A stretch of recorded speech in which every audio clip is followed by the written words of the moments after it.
is reduced. Your amount of activity is reduced. And you start to understand the natural world a little more, why cats take naps all day. What is there to really be done? If we don't feel good, there's a lot that's got to be done. But the minute we arrive at a real state of well-being that is coming through us from life itself, not from anything we're doing, but from life itself, it really reduces your need. I mean, if you have well-being and joy, that really is satisfaction. So you're not chasing it anymore. Right? And it takes a while to hold that. But once that's held, the mind gives in. It sits back in awe of being. It sits back in total awe of the life force. Well, as it's doing that, the mind gets on your side. It stops being on the side of this persona we carry around that puts titles and letters behind its name, and calls itself senator or CEO or whatever. You know, picks out the kind of car it's going to drive so it looks the way it's supposed to, so it fits into the mold it wants to be a part of. All that just ceases. There's just being. You know, and it scares people to death because they have been so enamored of their own activity that to give it up sounds, most people would rather die. Because, you know, and for those that do give it up, a lot of them do experience moments of extreme melancholy. I really do not believe that anyone wakes up by choice. I do not believe that anyone becomes enlightened by choice. I think it comes from being sick of yourself. When you are sick of your own authoritative take on the world that only makes you angry, bitter, and full of discontent, when you get tired of that energetic vibration present in your body, that's the awakening. Not when your mind is tired of it or when your ego decides it needs to change. When you just, no matter what you think, say, or feel, it ain't leaving you alone. And that, we've all felt it. That, right there, to me, that is the point that everyone's brought to it. If they haven't experienced it already, they're going to be brought to it. And there's really, that's where the only choice anyone could ever make will be made. Will you live from the heart, or will you continue to enamor yourself of this ego that separates you from the understanding that life force is what is flowing through you? It is what you are. There's no one who can deny that, because no one can point to empirically what is causing us to be alive. It could be food, oxygen, go on and on and on. All of that stuff is there because of what? I mean, science can go on and on about what causes us to live. What's behind that?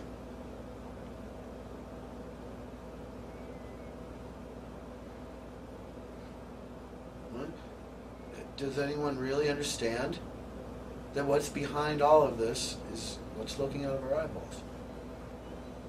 When it comes through unfettered,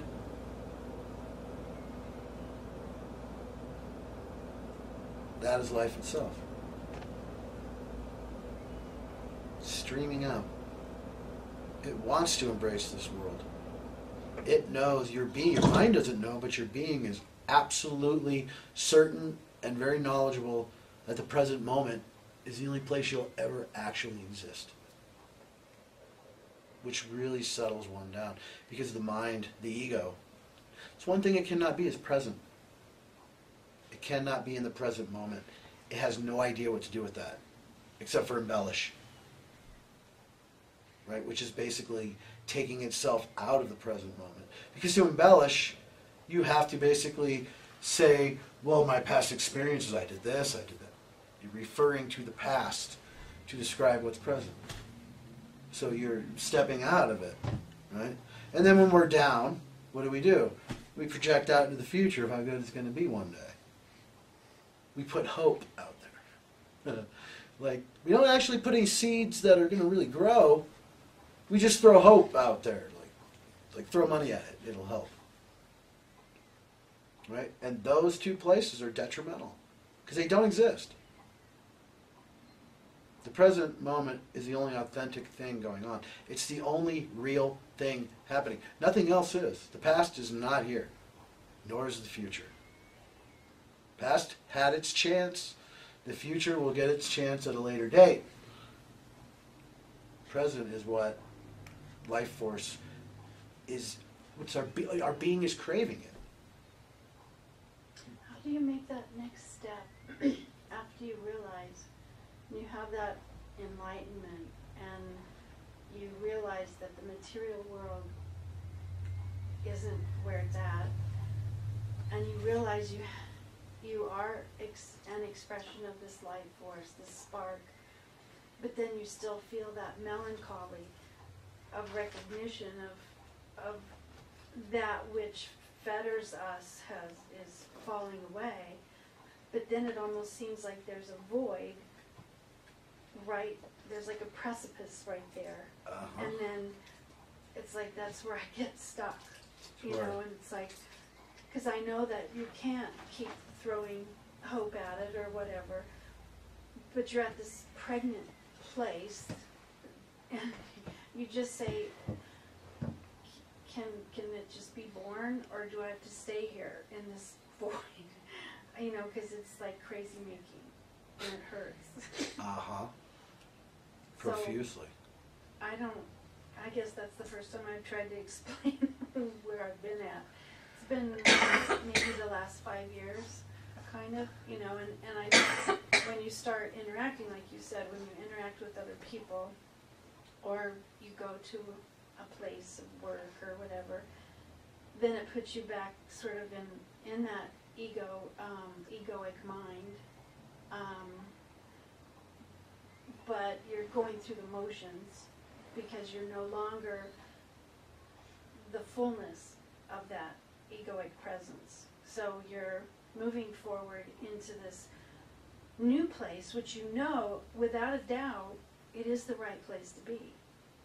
But it still feels, I don't know, I can't tell. What I went through, because you know, I hung out with Carlos for 2 years. Carlos Castaneda, right before he died. And prior to that, I was having a phenomenal experience.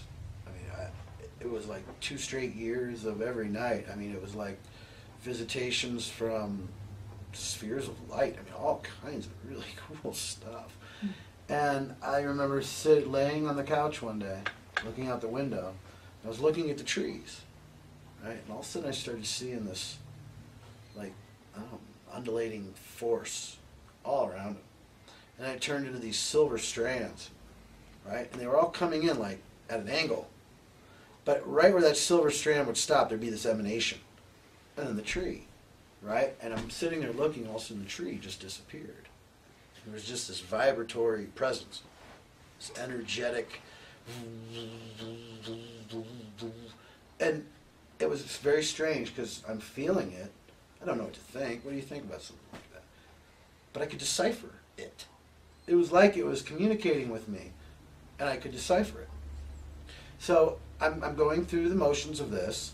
There were these old people starting to show up. You know, we had been doing this thing called Circle, and it was way back in the new agey 80s stuff, and early 90s, late 80s. You know, the whole create your own reality. Everybody's a shaman, junior shaman. Here's your badge and your little medicine bag. The whole thing was going on, and you know, and I was young because at that time I was like 22 years old, and so I got involved in it. And these old guys showed up, and they're like, hey, let's all go out and do something. So we all ended up back at my house, because I lived out in the woods. We had a barbecue. And I was sitting down with them, and it started to happen. This vibratory thing, right? And everything is taking on life. It's like the walls were even alive. The energy was, it was just all became energetically present. And I look at one of these guys, and he looks back at me, and his jaw's on the floor. I'm like, what's wrong? He goes, nothing. I said, what's up? I could tell something was